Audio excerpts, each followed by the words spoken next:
what I'm here for. You know, they're not fancy words. I'm your tour guide. Super complicated, right? Now, I like to share usually a little bit about myself, because why not? I understand more than most also that it's just very awkward to have somebody yap in your ear for 75 minutes, especially when we're not in a classroom setting. So hi, hello everybody, and welcome aboard. My name is Liam. I'm originally born and raised from Puerto Rico. I know, right? I moved here not too long ago in pursuit of a master's degree, and I graduated last year, which is really exciting. Now, stop. Go ahead.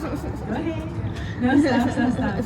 Now, all this to say, right, now I get to do this wonderful thing that is sharing the beautiful city of Chicago with everybody else.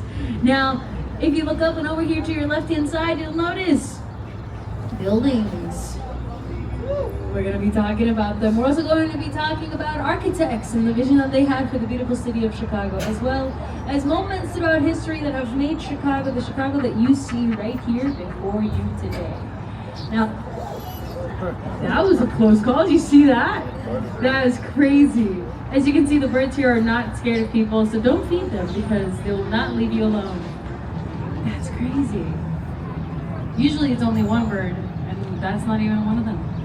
Now, your Captain Cam already mentioned these few things just to keep everybody safe and sound. Yeah. A quick reminder not to stand on any benches, not to kneel on them either, right? We don't want anybody falling or getting hurt. Worst case scenario, somebody falls into the river, and that's disgusting. It's also a long way down, right? The river is about 20 to 28 feet deep, so yikes. Also nasty. Again, don't do that. Now, no smoking vessel, but you already know that. And also, if you're planning to have a loud conversation, don't. Yeah, exactly. The beautiful thing about this boat, you got a backside to it. So if you have the need to be on a phone call, FaceTime, Instagram, TikTok, whatever you like, you can go to the backside of the boat, still enjoy the view, and feel free to have a conversation. Now, for now, hi everybody. I'm going to do a little breakdown of what we're going to do today. Yes, we're going to talk about everything that I've already mentioned, but also we're going to be traveling on the main branch, north branch, and south branches of the Chicago River. Now, throughout each and every branch, we'll take a quick little break, and throughout those breaks, you can feel free to raise your hand or call my name, and I'll do my very best to answer any and all questions. You can also go visit Lainey over in the back, over at the bar. But I see that some of you have already said hi to her. That's awesome. She's your new best friend. Now, as we've actually started moving, look at that. Let's start talking about history, yeah? You see, all the way back in the 1600s, Chicago was the home of many Native American tribes. More specifically, the Council of Three Fires, the Ojibwe, Odawa, and Potawatomi tribes. And all these tribes together took care of this beautiful river, alongside many other Native American tribes that used it to get onto other fresh waters around the United States. Now, our name Chicago comes from an Algonquin word. And what is that word? None other than Chicago. Chicago roughly translates to a stinky onion. Manhattan, yeah, I mean, I agree. Because Manhattan may have the Big Apple, but here in Chicago we have the stinky onion. And who is really winning here? I like to think that we are. Some may say I'm biased. I'm disagreeing. I think that that's just facts. Now, over here to your right-hand side, you'll notice who found Chicago, right? The question is posed over there to your right-hand side. Now, the answer to that question is a black man and an immigrant by the name of Jean-Baptiste Point-du-Sable. Now, Jean-Baptiste Point-du-Sable moved here in the late 1770s from Haiti. And when he got here, he fell in love with a Potawatomi woman by the name of Kitty Hawa. And together, they ran a bustling trading post, believe it or not, where the Apple Store now is. What do we do with our history? Apparently, we build Apple stores. Welcome to 21st century modernism, everybody. Now, coming up, though, we have a lot of things here in our beautiful city with his name on it. So, for example, coming up over here, actually, over here directly to your right-hand side, I know you see just this plot of land. But in the future, that will be Jean-Baptiste Producible Park. It's supposed to start construction now during the summer. Fairly exciting. It's going to be facing Navy Pier. Currently, as well, right in front of you and right behind me, you got Lakeshore Drive. You can clearly see the sign over on the bridge. Fun fact about Lakeshore Drive is that its official name is Jean-Baptiste Producible Lakeshore Drive. I dare you to say that 10 times in a row. I say that because I can't say that 10 times in a row. Jean-Baptiste Producible Lakeshore Drive. Now we also have the Jean-Baptiste Producible Black History Museum and Education Center. We also have the Sabo Bridge. Now, I would not be surprised if in the future we had even more things with his name on it. But for now, if you guys brought your phones or a camera, there's a beautiful opportunity to take those cameras out. It'll be like a curtain rising up in the theater to the beautiful skyline that is Chicago. So I'm going to hop off the mic. I'm going to let you guys enjoy the view. And then I'm going to come back and we're going to keep on talking about buildings. For now, welcome to Chicago, everybody.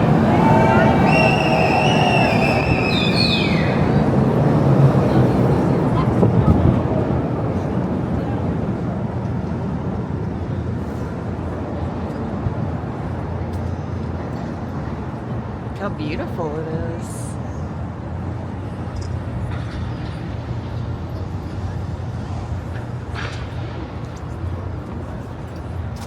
Gorgeous, huh? Let me guess, Trump did that on purpose. Guys, ain't that the view absolutely amazing? I never get tired of it. Friends, let's start talking about building though. Coming up right in front of us and over here to your left-hand side, this building, 4 towers over here to your left-hand side. This is the St. Regis. The St. Regis is the tallest building in the world designed by a woman.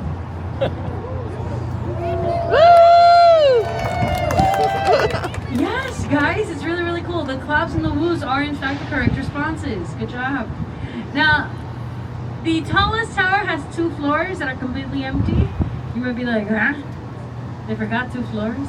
Jeannie Gang, the certifiable genius. She's a native Chicagoan. She won the Grant MacArthur Award in 2011 that literally deemed her a genius. So I'm not lying to you when I say that she is one. But now, on the 85th and 86th floor of the St. Regis, those are known as blow-through floors. Blow-through floors allow the wind to enter the building no matter the direction that it may come from, allowing the building to continue swaying just right. Why is that important? The taller a building is, the more that building will need to sway. Building sways too much, people inside get sick. Building does not sway, building can snap in half.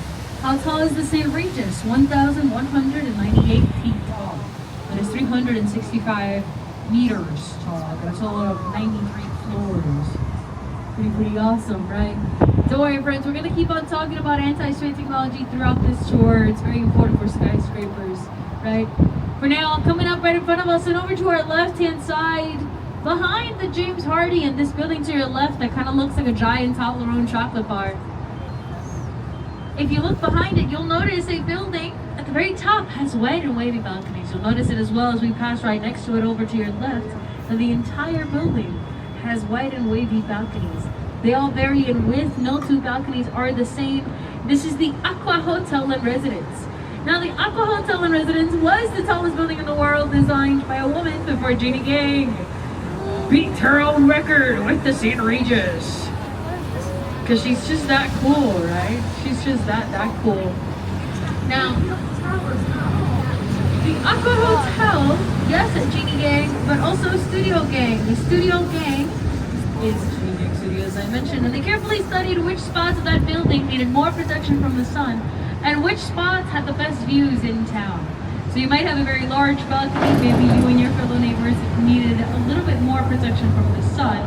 Or maybe you have a very, very small balcony, hence you and your fellow neighbors might have the best view of Chicago and the Chicago River itself. They're pretty cool like that, right? So we're going to keep on talking about Jeannie Gang and all her genius later on. I'll do a little recap towards the end of our tour. For now, coming up right in front of us and over to our right-hand side, you'll notice this building has a functioning clock tower all the way to the very, very top. This is the Wrigley building, everybody. Now, the Wrigley building, the one that has the functioning clock tower, the building to the left-hand side, it is from the year 1921. The building to the right-hand side without the clock tower is from the year 1924. And from here you can see that there is a bridge on the 14th floor of the Wrigley building, and that is from the year 1932. Now, the Wrigley building is a Spanish revival building. It is modeled after La Giralda Tower in Sevilla, Spain, right? Now, we're talking about the Wrigley building, and it is covered in terracotta tiles. Terracotta tiles are very, very, very, very, very fireproof. You'll quickly learn here in Chicago, we're very careful and paranoid about our fires. And if you don't know what I'm talking about, don't worry. You will. Terracotta tiles are also very delicate, which means that we have to wash the building by hand. So let that serve as a reminder for everybody on board to also wash your delicates by hand. But hopefully not once a year, because that's nasty. It really is. Right in front of us, though, we have to Sable Bridge, as I mentioned earlier. Jean-Baptiste going to Sable, our founding father. Right over here with the magnificent mile over at Michigan Avenue. Now, we spoke about the third tallest building being the St. Regis. Now, standing at number 2, 1,389 feet tall, 421 meters tall, right behind me, right in front of you. I wonder what the name of the building is. It's a mystery. It's kind of hard to find it.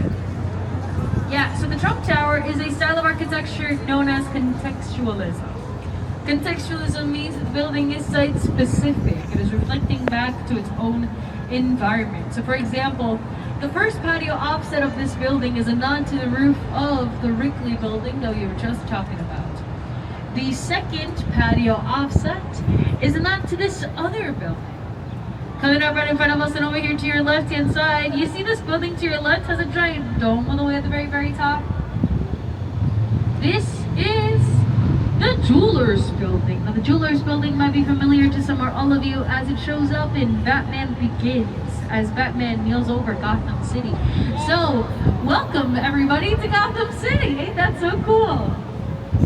If anybody on board is like, Leah, ain't that the building from Transformers? Okay.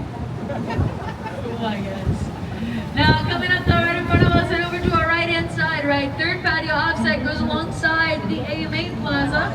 Over here to your right-hand side, this giant black box, a style of architecture known as Black Box. Black Box Modernism over with the AMA Plaza, coined by the father of modernism. He said as well that less is more.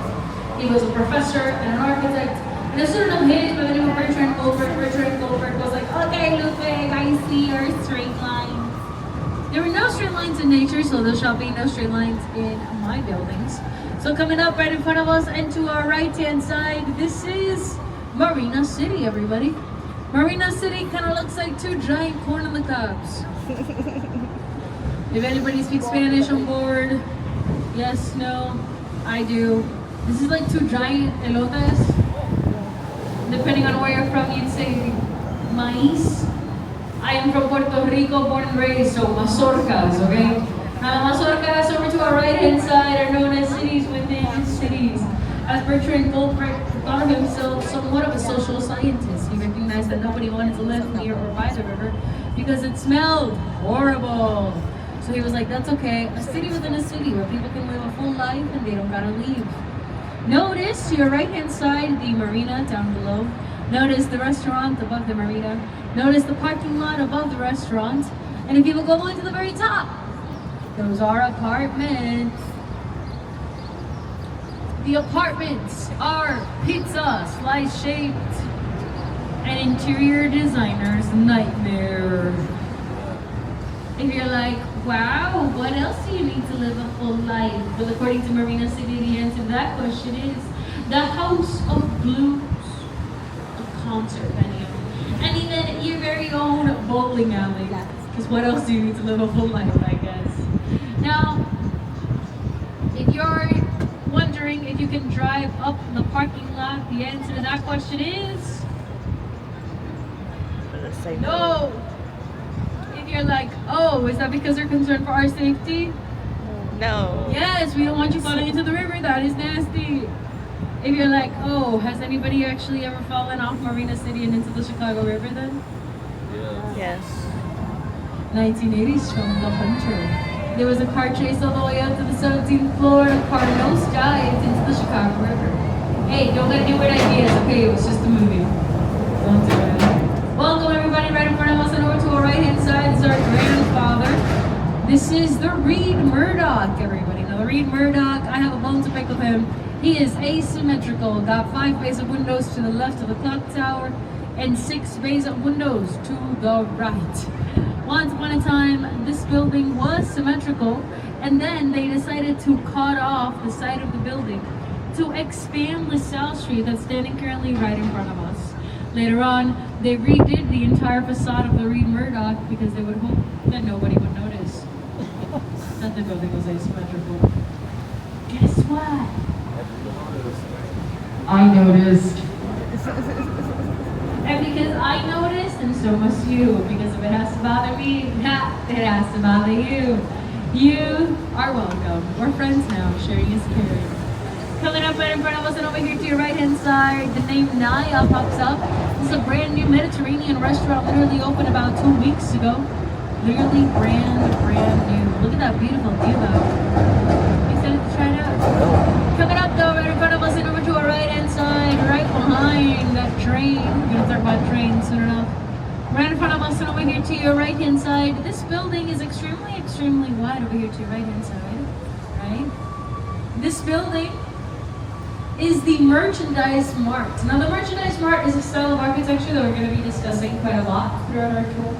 I want you to notice over here directly to your right-hand side, deep dark inset windows and long vertical lines. It is making you look up instead of side to side, right?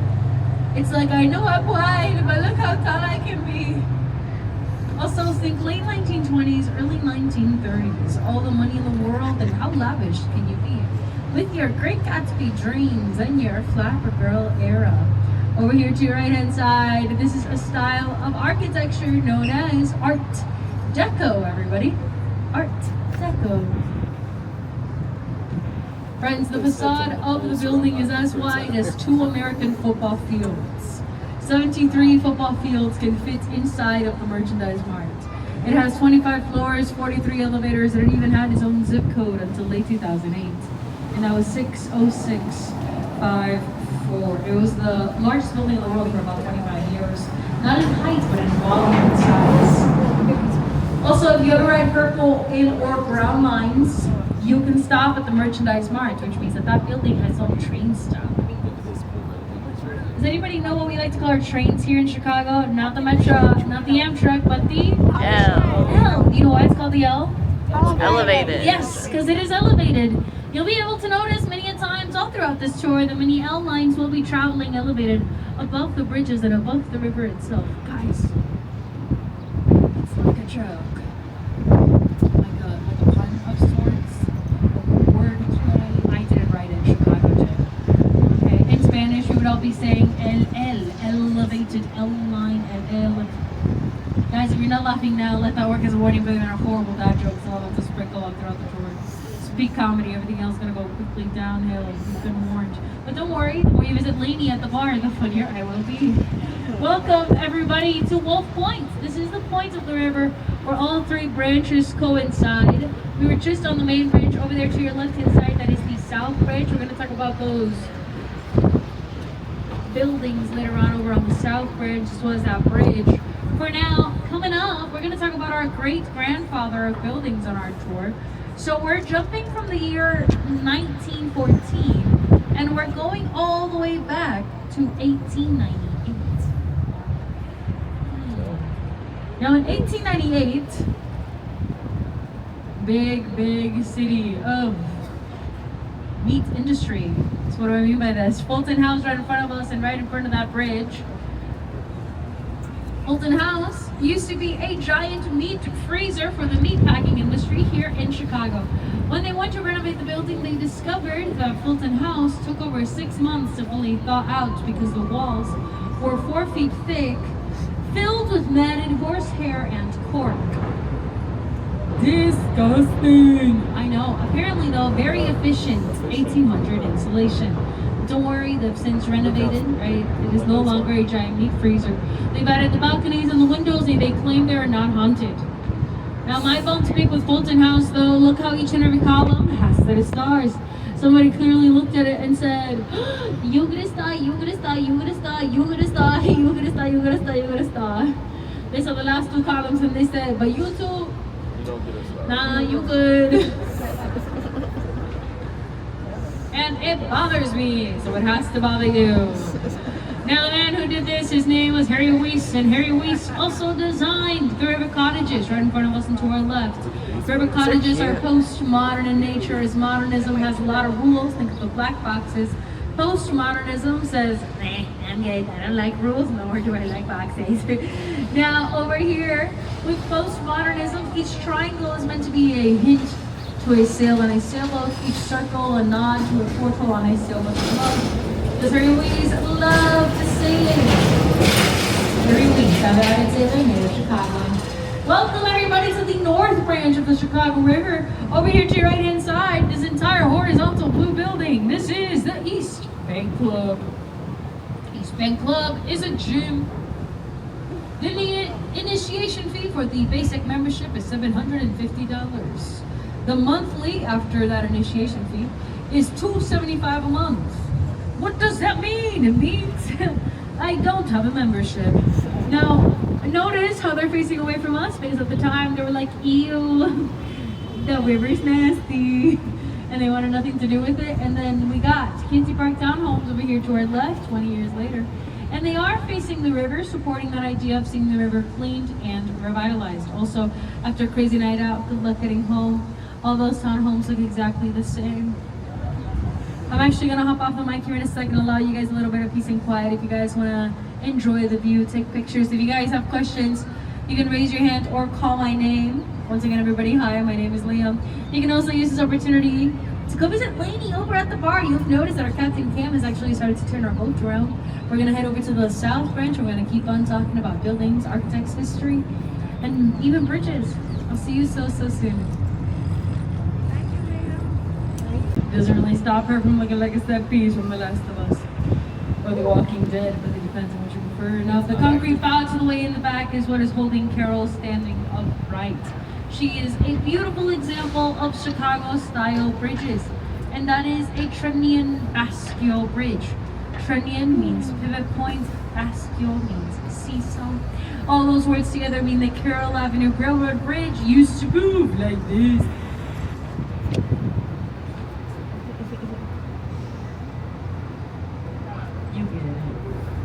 All other bridges here in Chicago are double leaf Trenian Bascule bridges, which means that they move like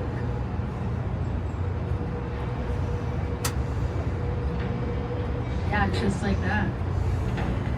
Now, Chicago actually has 53 bridges. 37 of our bridges are in fact movable. We are the #1 city in North America with most movable bridges.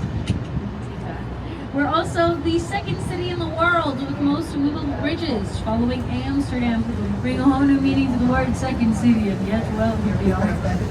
For now, one more bridge before we keep on talking about buildings right in front of us. Hey, beautiful view of the pink line right in front of us as well.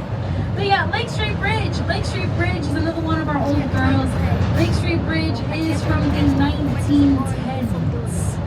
So as you can see over to your right hand side, that's kind of why she has a lot of sections of her that are currently being renovated, right? She's from the 1910s. She needs a little bit of care. Now, coming up right in front of us though, and over here to your right hand side, you'll notice this building has a base that is 30 to 35 foot wide. Kind of looks like a Y, a tuning fork, a pencil. 150 North Riverside over here to your right hand side has a particularly small base due to two specific reasons. Number one, notice over here directly to your right hand side, behind those trees over there, you get a sneak peek of a few of them.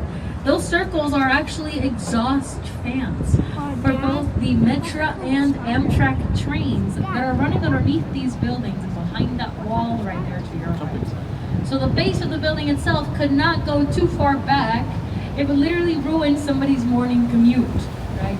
Now, the building could also not go too far forward because here in Chicago we have a zoning law. It is a 30-foot setback that allows for the space in between to remain for the public. Think, for example, of the Riverwalk. That's kind of what we're trying to replicate, right? So notice over here to right hand side, how do you take advantage of the airspace? You got corridor, kitchen, and deck down below, 30-foot setback. Friends, look up. The reflection of our boat on the slanted windows of 150 North Riverside. Yeah, you can take a weird selfie, try to play a game of trying to find yourself later on. Or you can also do what I do. I wave hello to my evil twin. Hello, Iranian! She laughed. Now, after they finished 150 North Riverside, this was sketch partners, they finished it and then they were like, well, anything else that we do, it gotta be 10 times easier, right? Kind of. Coming up right in front of us and to your left-hand side, this is the Bank of America building, everybody. Now, the Bank of America building opened in 2020 during the height of COVID-19. Very mindful, very demure about illnesses. All services are antimicrobial and you can call your elevator via your phone. Now, notice though, the 30-foot setback in action, right? Fourth floor and up are being held up by robotic chicken feet? Something like that, right? Now, coming up next actually is our travel back in time. All of the following buildings are in chronological order, and thank you, architecture gods. It was not on purpose, it just happened that way, which makes it 10 times cooler in my opinion. So, welcome everybody to a space that I like to call Art Deco Alley. Now, I call it Art Deco Alley because both of these buildings are currently being surrounded by them. Hey, there you go. They're from the year 1929, the height of Art Deco. So notice to your left-hand side, you got the beautiful Civic Opera building. Notice why I said building. Don't worry. We're gonna pass by each section of the river twice.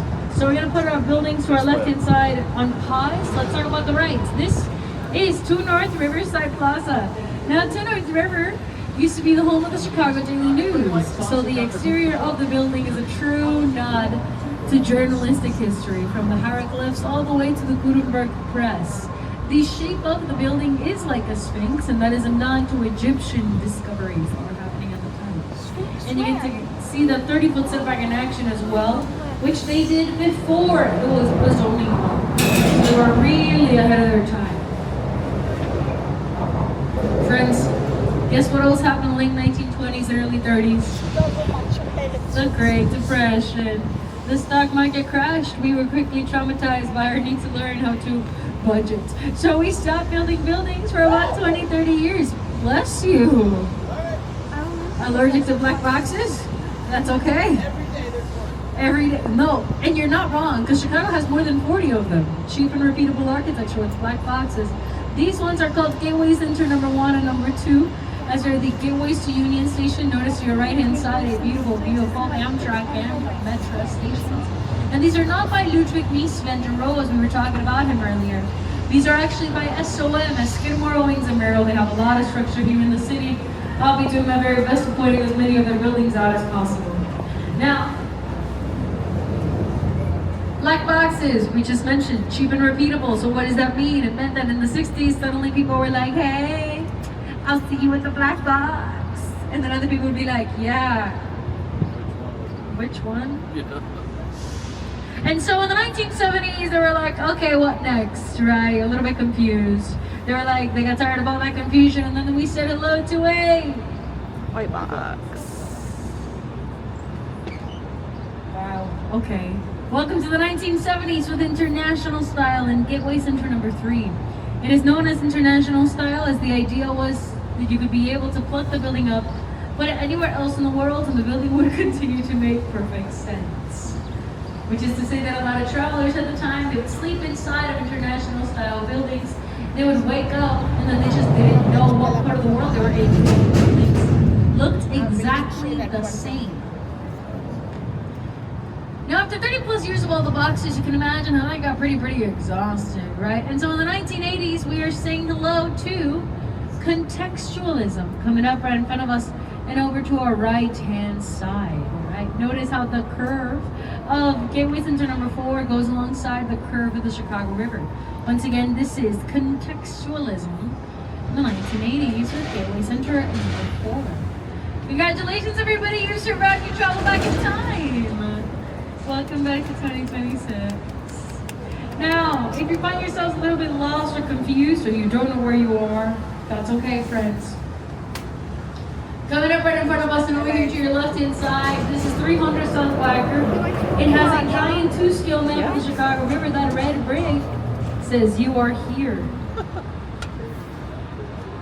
It does. You see, the owners of this building discovered that their building was just another black box. So guess what? We didn't want to talk about them. They got really, really tired of that. They essentially had a bad case of FOMO, right? Of fear of missing out. And then they just immediately were like, okay, we're going to spend $800,000 literally putting themselves back on the map. And we can make fun of them all we want, but we're talking about them now, so I guess it worked. Now, for those of you who are Batman fans, I saw some Batman fans earlier, right? Coming up currently right in front of us and over here to your right-hand side from the film Dark Knight. Yes, where Heath Ledger drove a bus filled with cash down the wrong way above this bridge right now, right? This over here to your right-hand side is Gotham City Bank. Gotham City Bank on the inside, Gotham City Police Department on the outside, because it's a movie, right? Now, this building, as you can see, is the home of Uber, Walgreens, Pepsi, Vizient, Cisco, Bo, many, many more. He's on your back. Okay. Now, the building opened in 1932 as the largest post office in the world. It's another Art Deco building, again. The spiders on it. 1920s, early 30s, deep dark inside windows, long vertical lines. The building was abandoned in 1996. Why? The internet. We were too busy sending each other emails. No more letters and packages. So the building was abandoned in 1996. It wasn't until 2016 that they were like, hey, let's renovate it. They did. They finished the renovation in 2019. And it cost them $900 million. But it's okay, because they added a rooftop patio. That patio has a running track, a basketball court, a tennis court. And for those of you who get very bored during your lunch break, they also have beekeeping. I know, it's like a weird, like, I'm not lying, they do have beekeeping. Now, we're going to put a pause on buildings here for a little bit. Again, as I mentioned, we're going to pass by each section twice. So no, I have not forgotten about other buildings to our left. For now, let's talk about 2 specific historical events for Chicago. All the way back in the 1800s, Chicago had about 100,000 people, which is not a lot of people for a city like Chicago. In the 1900s, we had 1 million people. Guess what? That is a lot of people. So for a fast-growing city, the city of Chicago needed to build the city just as fast. And they did. But they built the city out of wood. Was that smart? No, because after a very long drought, a fire broke out on October 8th of 1871. And if you're like, okay, because firefighters saved the day. No, they didn't. They didn't know where the fire started, so they confidently drove the wrong direction. Firefighters went to the north branch when the fire started here on the south branch. Ironically enough, a little bit ahead of us further down south, where firefighters now train. Because again, history, kind of ironic and silly like that. Now, if you're like, that's okay, Liam, because we're on a river, wouldn't that help? Well, they forgot that the river at the time was disgusting, so it did the exact opposite thing of what they had hoped it would do. The Chicago River worked as a huge accelerant. So all these things combined, along with wind, about 30 miles per hour, fire tornadoes broke out. And they said that day, fire walked on water, and it burned for 3 days, from October 8th to October 10th. It destroyed 3.3 square miles, 100,000 people were left homeless, 17,000 structures were completely devastated, and 300 people lost their lives. The story of the Great Chicago Fire. How did it start? There were many rumors, but the story that the equivalent of now TMZ at the time went with, due to the political climate and such, they blamed an Irish woman by the name of Catherine O'Leary. But they didn't blame Catherine herself. No, too easy. They blamed Catherine Leary's cow. They said that on October 8th of 1871, Catherine Leary's cow knocked over a lantern like this, whop, inside of Catherine Leary's barn. and then just started the Great Chicago Fire. Is this true? Yeah, probably not, because the city was made out of wood. Anything could have started a fire, but that's what they went with. Again, I think it was very unfortunate how they made Catherine and Larry Clifford along. They really milked that situation. Like, the stakes were really high, but I'm just saying, right? They could have at least moved along. These were the jokes that I was warning about earlier. You can tell now, can't you? One time I had a kid be like, Liam, can your jokes get a whole lot better now? And I was like, ooh, Sorry. No, they can get 2% better. How about that? All this to say, I really don't want any beef with any of you who are not laughing, so I'm going to kill the rest of the utterly ridiculous jokes. You see, the Great Chicago Fire left Chicago a blank slate. Architects and artists from around the world were looking at Chicago and being like, what now? And then came the 1893 World Fair, the World Columbian Exposition of 1893, and a lot of new things came about. Thomas Edison's kinetoscope, egg incubators, zippers, Cracker Jacks, Twinkies, even the very first brownie. The thing that stood out, though, was an architecture movement, a city beautiful movement. Their motto was a Paris on the prairie, a city in a garden. The man who spearheaded that, his name was Daniel Burnham. Daniel Burnham was commissioned to make the 1909 plan of Chicago. And in that plan, he included anything and everything about Chicago that we know as iconic today. For example, highways, railways, grid system, parks, where Chicago has over 600 parks. White Navy Pier exists, River Walk, River Reversal, and many more things, all things that one ran all the way back in 1909. So I guess we can admit the skyline that we know of Chicago today is not our original skyline, but it is, in fact, our beautiful second city. Guys, Chicago is not even 180 years old. She is a baby city, a city of resilience. Congratulations, everybody. You survived story time. I'm so proud. Now, before we take a quick little break, I want to talk about this building over here to your right-hand side. This is Union Station Powerhouse. Union Station Powerhouse used to be a coal powering plant for both Amtrak and Metro trains. But Amtrak and Metro stopped running by coal, so the building was abandoned. Amtrak bought the building in 2013 with the purposes of demolishing this beautiful Art Deco building, again, late 1920s, early 1930s. And then they quickly realized that here in Chicago, we do not like demolishing our buildings because it is horrible for the environment. And then they were like, okay, let's just renovate it. And they also quickly realized that they couldn't just easily renovate the building because it is, in fact, surrounded by trains, private government property. So it is not easily accessible for the general public. So the building is now nothing, literally. It's just sitting there. She's been sitting there for more than 13 years. I think it's the perfect location to film a horror movie. That's just me. Imagine if one of those brand new A24 horror movies were filmed in there. I'd watch it. Coming up though, you can see this giant crane working about, and these people actually working on this building. Brand new apartment building, 1010 Wells, is gonna have rent starting at $3.5K a month. Which means you won't catch me out here because I have student loans. Friends, we've reached our halfway mark, so 30 minutes down, 30 minutes to go. Look at the beautiful, beautiful skyline of Chicago currently ahead of you. I'm gonna hop off the mic. If anybody has any questions, really don't feel shy. Raise your hand, call my name. I'll do my very best to answer any and all questions. And then very, very soon, I'll be back, and then I'm gonna keep on talking about buildings. Also, go say hi to Lady for me, because I can't. See y'all soon. Currently, right in front of us, you'll see a building, pretty in pink, legally blonde. Coming up right in front of us and over here to our right inside, cladded in pink granite from Texas. So thank you, Texas. We're very grateful. Yeah, we'll never take it for granite. Took a second. You got it. All the way at the very top. She seems to be wearing a crown. Looks like a queen chess piece. Now, 311 South Wacker. That crown used to be about 1,900 fluorescent lights. The fluorescent lights quickly proved to be a problem because the birds saw it at night and they believed that they had found the moon. So what happened? The birds flew around the building so much that they got so exhausted that they fell out of the sky. So Chicago was like, well, guess what? That's an issue we gotta solve. And so they switched out the fluorescent lights for LED lights, and now they dim the lights during migration season. Cause silly birds. That's not PG nicest way of putting that. Like silly size of the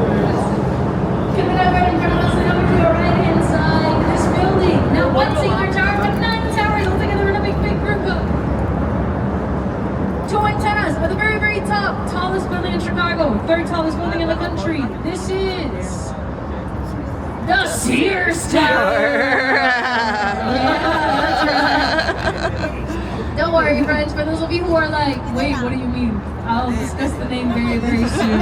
I'll also discuss the height very soon. First, I want to point out, notice it is not one singular tower. It is 9 towers all together in a big, big group hug. And that is on purpose. This is your second anti-sway technology. It is known as a bundled tube structure. Multiple towers all together in a big, big group hug, protecting each other and dissipating the effects of the wind for each other. So think of it as like teamwork, right? They're all in a big group hug protecting each other. Guys, get it now? Bundled tubes that are bundled up together. That's literally it. Now the building stands at 1,454 feet tall, 443 meters tall. The building is that tall at its roof. We're not counting the under. Guys, we're the horn section of the river, clearly. Now, we do not count the antennas on top of the building. Why? Well, the council on top buildings, they measure the height of a building from its lowest entry point all the way up to its permanent spire. Guess what though, right? Spires are structurally important for buildings, antennas are not. Sears has antennas, not spires, so we don't count them. Over here on Jackson Boulevard to your right-hand side, if you look all the way to the top, that's my favorite view of the Sears, everybody. If we were to count the antennas on top of the building, the Sears would be 1,725 feet tall, making it 525 meters tall. You may be like, Liam, that's just a bunch of numbers. What does it mean? It means that if we were to count the antennas, the Sears would be the second tallest building in the U.S. Now because you don't count the antennas. Building station number 3. Over here to your right-hand side, the Sears, everybody. Liam, who is number 1 and number 2 tallest buildings in the U.S.? New York. Welcome to the second city. Let's talk about that name though, right? Because we said Sears very proudly, very loudly. Some of you might be like, ain't it Willis? I'm confused. Hello, tiny human beings. You see, the original name of the building is in fact Sears. Willis Insurance Company. They came in and they rented out 3 floors out of the 110 floors. And they started leasing the name of the building for $1 million a year. Sad news for Willis. Their lease is up. The building could be called anything. Here in Chicago, though, you might have noticed, very stubborn. We love our history. But most of all, we're very respectful. Out of respect, you'll see it spelled everywhere as W-I-L-L-I-S. But because currently we are all in Chicago, that is in fact pronounced Sears. So if you ever see W-I-L-L-I-S, Sears, it says it right there. Don't worry, you got it. I'm glad we're all on the same page. Now there's a lot of cool things that you can do, like the sky deck, right? 5 glass boxes that stick out to the side of the 103rd floor. 1,353 feet down to the city below. That's how tall those boxes are. 418 meters down.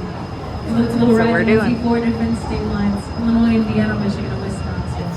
Something you cannot do though, friends, is climb the side of the tower because it's illegal. But I say that because in the 1980s, a man named Dan Goodwin dressed up in a homemade Spider-Man costume. And then with suction cups, he was like, I have a brilliant idea. And then he climbed the side of the Sears in 7 hours. His name was Dan Goodwin, so we called him Spider Dan. And then in the 1990s, a French man came about. He was like, dude, watch this. No Spider-Man costume and no gear. And he did it in an hour and a half. He was French, so we called him the French Spider-Man. Apparently they were both not scared of climbing the side of the tower, and also both not scared of getting arrested. Coming up right in front of us and over to our right-hand side, this is the Civic Opera building. The Civic Opera building over here to your right. The guys who climbed outside of the tower, be sure to let they weren't us allowed in the late to. 1600s. In enough about you, okay? More about the Civic. The Civic is actually shaped like a throne, and that is on purpose. It's supposed to be like the seat of art and theater. It is also on purpose that she is facing away from New York. Why? Because we're petty. No, that's not true. It's because the legend says that at the time, the financier, he had a lot of business in New York. His wife had dreams of becoming an opera singer. Nobody had the guts to hold her hand and be like, girl, you can't sing. You can't, I'm sorry. And so her husband was like, babe, don't worry, I got you. I'm going to build you a theater, and the armrests of your throne are going to work as a revenue for your theater that we love. And so he did. The building is now the home of the Lyric Opera Theater and the Joffrey Ballet, which are both very, very, very successful. Take that, Timothy Chalamet. Coming up right in front of us and to our left-hand side, the Boeing building. If you look all the way to the very top, you'll see 6 circles on top of the Boeing building. Makes this building look like a giant salt shaker. That's because the building was originally known as the Morton Salt and Company building. Morton Salt and Company left in 2013 because they were like salty about something. And then Boeing flew in soon after, then Boeing flew out in 2023. It is one of our best kept secrets that the lights are on, but there is nobody home. And for Boeing, yeah, that makes sense. Coming up right in front of us and over to our left-hand side, right? 150 North Riverside once again. Now, all the way at the very top, yeah, you know you cannot see it, but there are 6 to 12 tanks filled with hundreds and thousands of gallons of water. And they are known as inertial slosh dampers. So this is your very final anti-spray technology, third and final. Now, inertial slosh dampers work like buckets filled with water. So for example, if my body is the building and my arms are the water inside of the tanks, if I were to lean one way, the water in the tank would slosh the opposite way, thus bringing the building back, and so on, and so on, and so on, and so on. Inertial slosh dampers. It's very fun to say. I can't say it 10 times in a row either. I dare you to say that alongside Je Baptiste, but it's someone that should drive. Good luck. Guys, we're saying goodbye to the North Branch, currently right in front of us, and over to our left-hand side, we are also saying goodbye to the South Branch. Welcome back to Wolf Point, everybody.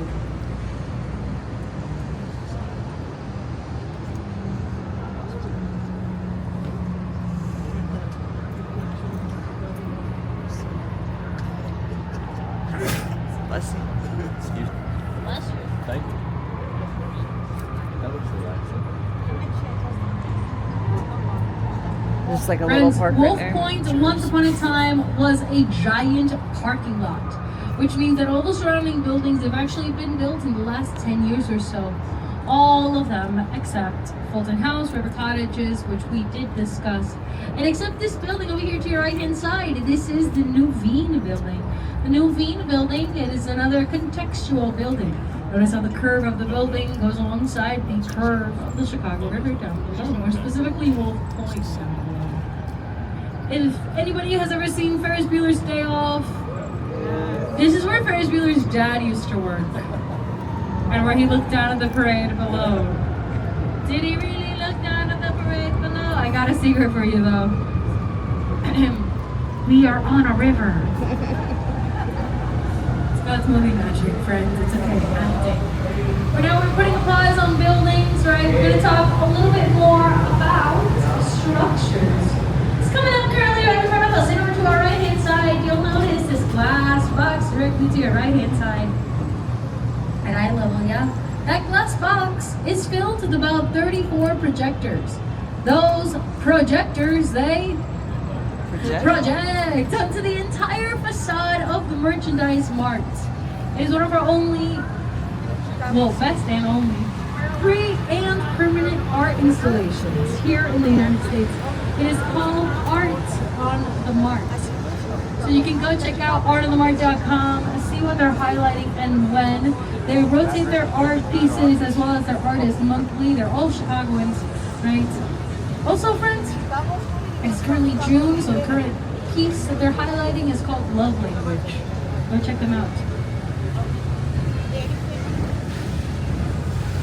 Accompanying guys over here like a great best friend of the amazing Riverwalk on our right-hand side. The Riverwalk, friends, does go from Wolf Point all the way to the lakefront and vice versa, from the lakefront all the way to Wolf Point. It really just depends on how you decide to walk. I like that building. But it was envisioned by Daniel Burnham It has in his the, original like- plan of 1909. So imagine that, right? So something envisioned in 1909. Then Carol Ross Barney, this is the architect responsible for Jean-Baptiste Bruneau Park right in front of Navy Pier. She designed the Riverwalk. She's the reason why it has about 8 to 9 different stops where you can stop, eat, drink, and have fun, right? And then came SOM, the Skidmore, Owings and Merrill started the development of the Riverwalk in the year 2003. They finished it in 2016. So what do I mean by all this? Maybe a bunch of numbers? And friends, from 1909 to 2003 to 2016, it took more than 100 years to see the Riverwalk come to life. It's like the slowest and longest group project ever. But it's okay, because I figured it out, right?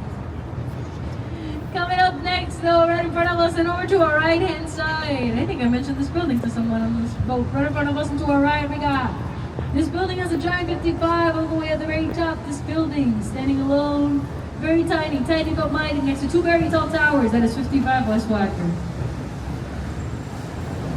55 West Wacker is a style of architecture known as brutalism. If anybody has ever seen Brutalist, the movie, it's the same style of architecture. Yeah, brutalism.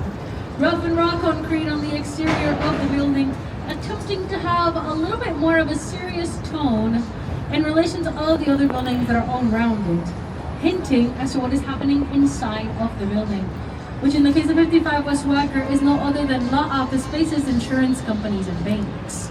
This is the Blue Cross Blue Shield building. How serious can it be when it got the tiny tap right in front of it? Tiny tap, great vibes. During the summer they have live music, good food, and most importantly, strong drinks. Don't ask me how I know that. Coming up there right in front of us and over to our right-hand side, one of my personal favorite buildings. Coming up right in front of us, you'll see a sign that says Martin the Steakhouse, but look behind it. There is a building that is green, gets skinnier and skinnier as it gets taller. It has gold all the way at the very, very top. This is the Carbide and Carbon building. The Carbide and Carbon building is another building from the late 1920s, early 1930s. Yes, during the stock market crashing and the Great Depression, but most importantly during the Prohibition. So what happened with Carbide and Carbon? It is modeled after a giant champagne bottle. It is. You see, the Burnham brothers, we're talking about Daniel Burnham's sons, they designed the Carbide and Carbon building to look like a giant champagne bottle as a way of protesting the Prohibition era. You see that gold all the way at the very, very top, right in front of you? Yeah, that gold is real 24 karat gold. Hey, no, you can't steal it. I heard you, I'm out of the way. No, it is half as thick as Saran wrap. It's gonna fall apart in your hands before you can do anything about it. Also, I said this is Gotham City, right? So Batman's gonna come out of the shadows and come and get you. I've literally seen that man walk the Riverwalk. You think I'm lying? I saw him 2 weeks ago. Be careful. Coming up there right in front of us and over to our right hand side, if you look all the way to the top, this is the London House. The London House, one of our best rated rooftop bars here in our beautiful city of Chicago. You do not need a reservation to go all the way up there and enjoy the view. You do not need a reservation to go all the way up there and enjoy a drink. All you need to do is walk inside of that building, go over to the elevators. Elevators have a button, it says rooftop, click it, go all the way to the top. You can tell the host or hostess, hi, I'm here for the views and a drink. They're gonna be like, okay. The steps are that way, congrats. If you want to eat there, that's an entirely different conversation. You might need a reservation. It might cost you an arm, a leg, maybe a firstborn child. Just Sorry, that. buddy. Coming up right in front of us and over to our left-hand side, right in front of the Wrigley building, this is the Chicago Tribune Tower. The Tribune Tower has American flag waving. Originally, It was the home of the Chicago Tribune newspaper, the publisher at the time. He wanted to have the most beautiful commercial building in town, but he didn't want to be the man to design it, so he held a contest, and that's the design that won. Now, it is a style of architecture known as French Neo-Gothic Revival building. It is modeled after the Notre Dame in France. Now, it is currently the home of people, not the newspaper. The Chicago Tribune is now an apartment building, everybody. Guys, we cannot pass by this area without talking about our founding fathers' original home and trading post, which was where the Apple Store now is. So let's talk about the Apple Store. The roof of the Apple Store is a hint as to what the building is selling inside. The roof of the Apple Store is a giant iPad. It is. I wish I were kidding.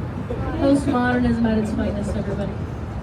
Coming up though, right in front of us and over to our left-hand side, right? If you look all the way to the very, very top, this is the Peacock logo, the NBC Tower, everybody. Now, over here at this point of the tour, you might be thinking, Liam, no, I think I get it.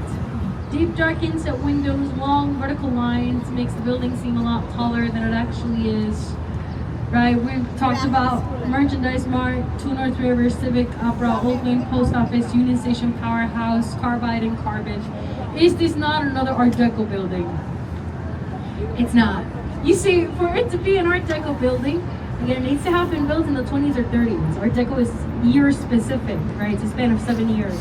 This building over here to your left-hand side is in fact from the year 1989, which makes it another style of architecture. Not Art Deco, but Deco. Or as I like to call it,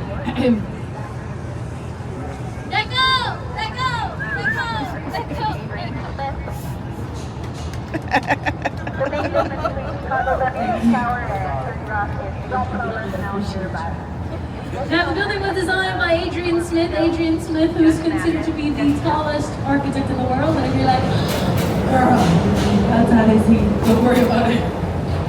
Don't worry about it. But he's considered to be the tallest architect in the world because he designed the Burj Khalifa, which is in fact the tallest building in the world. Think of it as like a Sears Tower on top of another Sears Tower. So here in Chicago, we have the architect who designed the tallest building in the world, designed by a man. And we also have the architect who designed the tallest building in the world, designed by a woman, Jeannie Gang. Now talking about Jeannie Gang one more time right in front of us and over to our right-hand side, the beautiful St. Regis over here to your right-hand side. Now the St. Regis, I use it as like a quick recap of everything we've talked about so far. So for example, tallest tower, I know the sun is like shining brightly on us. Hopefully the St. Regis can block us here for a little bit. But the tallest tower has 2 empty floors on the 85th and 86th floor. Thank you, St. Regis, I called it. Those are known as blow-through floors, right? You can clearly see it. She made space for us to see it. Now, not 1 tower, but 4 towers altogether. That's a bundle tube structure, like we spoke about earlier with the Sears Tower. And on top of each and every tower, we got tanks filled with water, inertial slosh, like 150 North Riverside. Friends, Jeannie Gang, such a genius. She sold the penthouse of the St. Regis for $20.5 million. Again, head of our own studio, Studio Gang, known for making extraordinary buildings out of ordinary materials. Both the hotel and the residence has 2 Michelin star restaurants inside of the building. Jeannie Gang is also responsible for the O'Hare Airport renovation and expansion, currently going for $8.5 billion.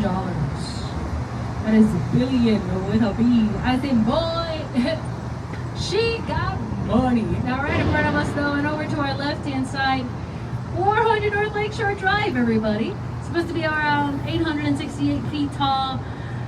No, she's not done yet. And no, she's not supposed to be standing there alone. There's supposed to be another kid sister standing between her and us, currently where all those trucks are.